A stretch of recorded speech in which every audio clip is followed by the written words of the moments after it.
हे दोस्तों, Warren Buffett के ऊपर 2000 से भी ज्यादा बुक्स लिखी जा चुकी है, जिसमें वॉरेन बफेट के कई सारे सीक्रेट्स लिखे हुए हैं। बट इन सारी बुकों में से बस कुछ ही बुक्स है जो एक बहुत ही सिंपल लेकिन एक बहुत ही इंपॉर्टेंट फैक्ट को पॉइंट आउट करती है। देखो, वॉरेन बफेट की सक्सेस का रीजन सिर्फ ये नहीं है कि वो एक बहुत अच्छे इन्वेस्टर है, वो तो है ही, बल्कि उनकी सक्सेस का मेन रीजन ये भी है, गौर से सुनो, कि वो बचपन से एक बहुत अच्छे इन्वेस्टर है। वॉरेन बफेट की total wealth around 84 billion dollars की है। बट क्या आपको पता है 84 बिलियन में से 81 बिलियन डॉलर उन्हें अपने 65th बर्थडे के बाद मिली है। अगर आप बफेट की सक्सेस को सिर्फ उनके आईक्यू और एफर्ट से जज करोगे तो आप गलत कर रहे हो, क्योंकि कोई भी इस बात पर ध्यान ही नहीं देता है कि वो आधी सेंचुरी से भी ज्यादा टाइम से इन्वेस्टिंग कर रहे हैं। बफेट ने 10 साल की एज से ही सीरियस इन्वेस्टिंग करना स्टार्ट कर दी थी और 30 साल की एज में वो मिलियनर बन गए थे। बट इमेजिन करो कि वो एक नॉर्मल इंसान होते जो अपने 20s में बस अपना पैशन ढूंढने पे फोकस कर रहा होता, एंजॉय कर रहा होता लाइफ को, यहाँ वहाँ घूम रहा होता, पार्टीज कर रहा होता, और 30 की एज तक समझो उसकी नेटवर्थ अराउंड $25,000 होती। और मान लो फिर वो उस टाइम पे इन्वेस्टिंग करने का डिसाइड करता, जो करने के बाद उसे 22% के एनुअल रिटर्न्स भी मिलते, जो सच बोलूं तो काफी ज्यादा है। और ऐसा स्टार्ट करने के बाद वो अपने 60s में रिटायर हो जाता, तो आप गेस करो कि उनकी नेटवर्थ कितने की हो जाती। उनकी नेटवर्थ होती $11.9 मिलियन।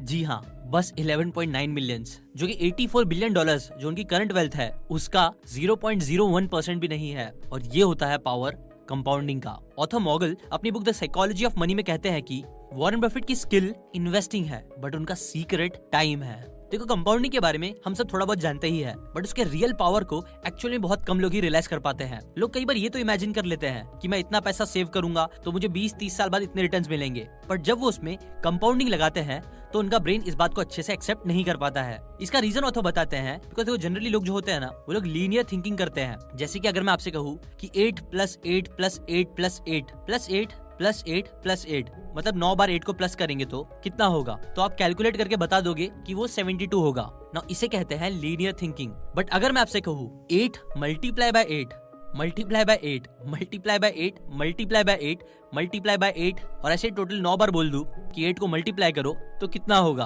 तो ये चीज सोचते सोचते आपका दिमाग खराब हो जाएगा। इससे शायद आप नॉर्मली अपने ब्रेन से कैलकुलेट भी ना कर पाओ, बट जैसे भी कर पाते हो, मैं चाहता हूँ आप आंसर कमेंट करके लिखो, जो बहुत ही ज्यादा होगा ऑब्वियसली 72 से। और इसे ही कहते हैं एक्सपोनेंशियल थिंकिंग। कंपाउंडिंग जो होती है ना, वो एक्सपोनेंशियल थिंकिंग में आती है। अगर आप उसे लीनियर थिंकिंग से ट्रीट करोगे तो आप कभी भी इसके रियल पावर को समझ नहीं पाओगे। कंपाउंडिंग यूजुअली एक ओक ट्री को प्लांट करने जैसा होता है, जिसमें आपको 1 साल में कोई प्रोग्रेस नहीं दिखेगी। 10 साल में आपको ट्री बड़ा होते हुए दिखेगा, बट 50 साल बाद वो ट्री इतना ज्यादा बड़ा हो जाएगा जितना आप बिलीव भी नहीं कर पाओगे। Magic of SIP। अब देखो, मैं जानता हूँ कि हर किसी को वॉरेन बफेट नहीं बनना है, हर किसी को इन्वेस्टिंग में इतना ज्यादा इंटरेस्ट भी नहीं होता है, पर अमीर तो हर किसी को बनना होता है, राइट? अगर आप एक स्टूडेंट हो या अपना करियर स्टार्ट ही कर रहे हो तो आई एम श्योर आपके पास भी इतना ज्यादा पैसा नहीं होगा जिसे आप एक बार इन्वेस्ट करके बहुत पैसे कमा लोगे और भूल जाओगे और उसे कंपाउंड होने दोगे, जिसके बाद वो अमाउंट कंपाउंड होते होते आपको बहुत अमीर बना देगा, जिसे इन्वेस्टिंग की भाषा में लमसम इन्वेस्टिंग भी बोलते हैं। लमसम इन्वेस्टिंग शायद आप नहीं कर पाओगे क्योंकि आपके पास बहुत ज्यादा पैसा शायद अभी ना पड़ा हो, बट इसके अपोजिट आप एक चीज का यूज कर सकते हो जिसे बोलते हैं मैजिक ऑफ SIP। SIP क्या होता है आपको पता ही होगा, सिस्टमैटिक इन्वेस्टिंग प्लान। अच्छा देखो, सोचो समझो आप अपने 20s में हो, आपको बहुत अच्छी बॉडी बनानी है, आपको अट्रैक्टिव दिखना है। आप क्या करते हो कि एक बार जिम जाते हो मेहनत से, एक सिस्टम क्रिएट करते हो, पैसे भर देते हो जिम के, और एक बार चले जाते हो, खूब मेहनत करते हो, वापस आते हो, वे प्रोटीन लेते हो, अच्छी डाइट करते हो, और एक दिन इस पे बहुत सारी मेहनत करते हो। अब आपको क्या लगता है, अगर आप एक बार अच्छे से जिम चले जाओगे, एक बार डाइट कर लोगे, एक बार सब चीज अच्छे से कर लोगे, तो क्या वो हैबिट ऑटोमेटिकली आपके अंदर आ जाएगी और ऑटोमेटिकली वो चीजें बार बार होती रहेगी? लाइक आप ऑटोमेटिकली हर दिन जिम जाने लग जाओगे, प्रॉपर डाइट खाने लग जाओगे, या आपकी हैबिट बन जाएगी? ऑब्वियसली नहीं।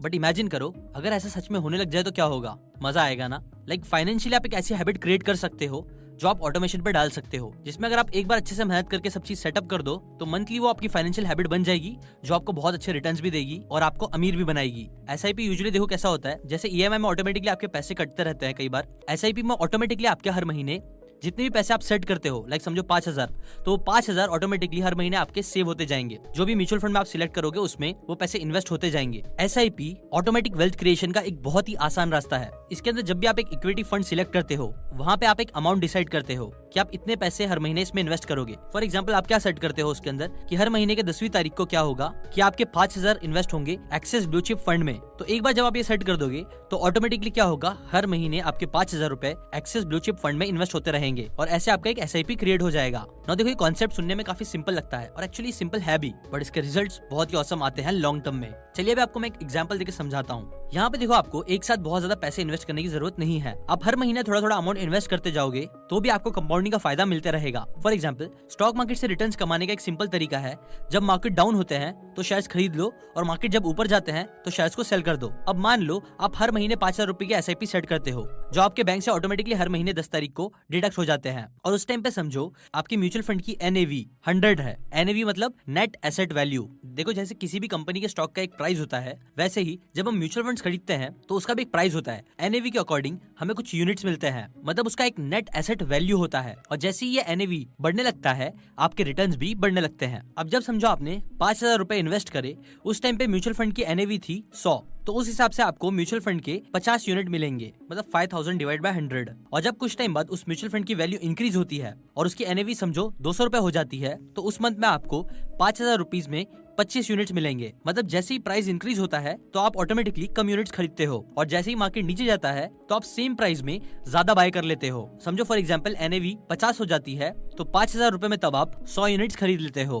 तो इसका मतलब बेसिकली यही है कि यहाँ आप बिना मार्केट को प्रेडिक्ट करने की कोशिश किए ऑटोमेटिकली चीजें खरीदते रहते हो, जो चीज आपको कई बार फायदा दे सकती है। For example, HDFC small caps funds, जो कि 3 अप्रैल 2008 को 10 NAV पर लॉन्च हुआ था। अगर आपने उस दिन इस फंड में 1 लाख रुपए इन्वेस्ट करके भूल जाते तो आप 10 साल बाद 3 अप्रैल 2018 को, जब इस फंड की NAV 45 हो चुकी थी, अगर आपने इस टाइम पे सेल कर दिया होता तो आपको अराउंड 4.5 लाख रुपीज मिलते। वहीं अगर दूसरी तरफ अगर आप इस फंड में 1,000 रुपीज की SIP इन्वेस्ट करते तो आप टोटल 1,20,000 रुपीज इन्वेस्ट कर चुके होते। तो 10 साल बाद इसकी वैल्यू 5.6 लाख रुपीज हो चुकी होती। दोनों ही केस में म्यूचुअल फंड सेम है, टाइम भी सेम है, बस आपने डायरेक्ट 1 लाख रुपीज इन्वेस्ट करने के बजाय हर मंथ सिर्फ 1,000 रुपीज इन्वेस्ट करे और आपको उससे ज्यादा रिटर्न्स मिले। ये होता है मैजिक SIP का, जहाँ आप मार्केट को प्रेडिक्ट करने की कोशिश नहीं करते हो, आपके पैसे अपने आप दिए हुए टाइम पे इन्वेस्ट हो जाते हैं। ना SIP one of the best option है इन्वेस्टमेंट स्टार्ट करने के लिए। और SIP कहाँ से आप इन्वेस्ट कर सकते हो, और उसके लिए एक बेस्ट ऑप्शन है IND मनी। यहाँ पे आप 0 कमीशन, 0 ब्रोकरेज के साथ अपनी न्यू SIP शुरू कर सकते हो।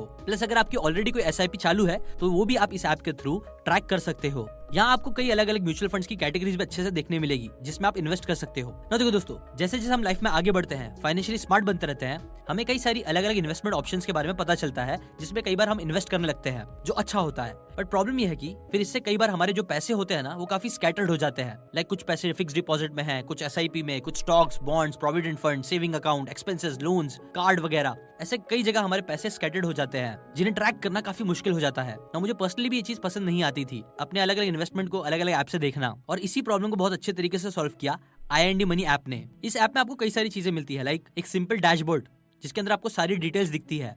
आपके stocks, FD, mutual fund, credit cards, expenses सब एक जगह से आप ट्रैक कर सकते हो। यहाँ पे आपको डेली अलर्ट्स भी मिलते हैं कि कौन सा म्यूचुअल फंड और स्टॉक बढ़ रहा है, कौन सा गिर रहा है, देन किस म्यूचुअल फंड और स्टॉक में क्या रिटर्न्स मिल रहे हैं। प्लस इस ऐप में आप अपने फाइनेंशियल गोल्स भी प्लान कर सकते हो, जैसे एक न्यू कार लेनी है या फिर एक घर खरीदना है, तो ये ऐप मुझे एडवाइस कर सकता है कि इन गोल्स को मैं कैसे अचीव कर सकता हूँ, बेस्ट तरीका क्या होगा, और उसके अकॉर्डिंग वो कई सारे SIP ऑप्शंस भी आपको देगा चूज करने के लिए। ऐसी IND मनी आप बोल सकते हो मेरा पर्सनल चार्टर्ड अकाउंटेंट बन गया है। नाउ ये ऐप बहुत सेफ है, जिसे more than 2 million Indian users use कर रहे हैं। आप भी इस ऐप को जरूर चेकआउट कर सकते हो, इसकी लिंक मैंने डिस्क्रिप्शन में दी है, जो आपकी फाइनेंशियल लाइफ को ट्रांसफॉर्म करने में आपकी हेल्प करेगा। But how to choose the right fund. देखो, SIP में इन्वेस्ट करते टाइम लोग कई बातों को इग्नोर कर देते हैं, जिससे आगे जाकर उन्हें बहुत लॉस भी हो सकता है, जिसे आपको अवॉइड करना चाहिए। लाइक सबसे पहला important point, choose the right fund. देखो दोस्तों, जैसे कि मैंने आपको पहले ही बताया, म्यूचुअल फंड्स कई अलग अलग टाइप के होते हैं, जो आप यहाँ पे स्क्रीन पे देख सकते हो, जिसकी कई सारी अलग अलग अच्छी अच्छी कैटेगरीज है। लेकिन किसी भी म्यूचुअल फंड को चूज करने से पहले आपको ये चेक कर लेना चाहिए कि उसका एक्सपेंस रेशियो कितना है। एक्सपेंस रेशियो बेसिकली एक फीस होती है जो आपको इन्वेस्ट करने के लिए पे करनी होती है, जो कंपनी आपके टोटल अमाउंट में से कुछ % अपने पास रखती है। क्योंकि यहाँ आपको कोई मेहनत तो करनी नहीं पड़ती है, आपके बैंक से ऑटोमेटिक पैसे इन्वेस्ट हो रहे होते हैं। तो वो पैसे को क्या होता है कि उस कंपनी का एक फंड मैनेजर मैनेज कर रहा होता है, और वो फंड को मैनेज करने के लिए वो आपसे कुछ फीस चार्ज करता है ना। कई बार लोग इस बात पे ध्यान नहीं देते हैं और काफी ज्यादा फीस पे कर देते हैं। जैसे किसी फंड का एक्सपेंस रेशियो समझो 1.5 से लेकर 2% तक भी होता है, जिसमें आपको शायद इन्वेस्ट नहीं करना चाहिए,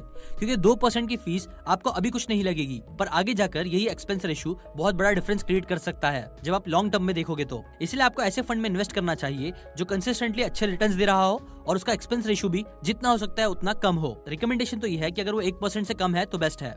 second point, thinking short term.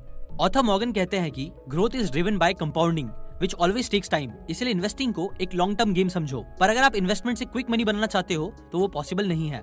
साथ ही एसआईपी में इन्वेस्ट करते टाइम आपको एग्जिट लोड का भी ध्यान रखना चाहिए, जहां कई बार म्यूचुअल फंड्स आपको पैसे विड्रॉ करने का चार्ज भी करते हैं, जो जनरली 0 से 1% के बीच होता है। और साथ ही टैक्स का भी आपको ध्यान देना है, क्योंकि अगर आप 1 साल से पहले अपने पैसे को विड्रॉ कर लेते हो तो आपको शॉर्ट टर्म कैपिटल गेन्स का टैक्स पे करना होता है, जो कि 15% होता है। और अगर आप 1 साल के बाद सेल करते हो तो long term capital gain tax पे करना होता है, जो कि अराउंड 10% होता है। तो आपको इन सभी बातों का भी ध्यान रखना चाहिए इन्वेस्टमेंट करने से पहले। जो सारी बातें अगेन आपको आई मनी सजेस्ट करता रहेगा, अगर आप उसको यूज करोगे तो वो खुद ही आपको बताएगा। ऐसी कई सारी चीजें आपको ध्यान रखनी चाहिए इन्वेस्टिंग करते टाइम। और हाँ, इन्वेस्टमेंट करने के लिए आपको अपनी रिसर्च करना भी बहुत जरूरी है। तो इन्वेस्टिंग के ऊपर काफी सारी अच्छी बुक है जो आप पढ़ सकते हो। कंपाउंडिंग समझने के लिए आप कंपाउंड इफेक्ट बुक पढ़ सकते हो। साइकोलॉजी ऑफ मनी भी काफी अच्छी बुक है। जो सारी बुक्स आपको जरूर पढ़नी चाहिए, चेकआउट करनी चाहिए, अगर आप एक अच्छे इन्वेस्टर बनना चाहते हो तो। नाउ गाइस, आई मनी आपको पता ही होगा, एक सुपर ऐप है जो आपकी फाइनेंशियल लाइफ चेंज करने में आपकी काफी हेल्प कर सकता है। तो पैसे इन्वेस्ट करना, अर्न करना, उसके साथ साथ जरूरी ये भी है कि आप अपने पैसे को अच्छे से ट्रैक कर पाओ, जो करने के लिए आई मनी आपकी हेल्प करेगा। अगर आप इस ऐप में इंटरेस्टेड हो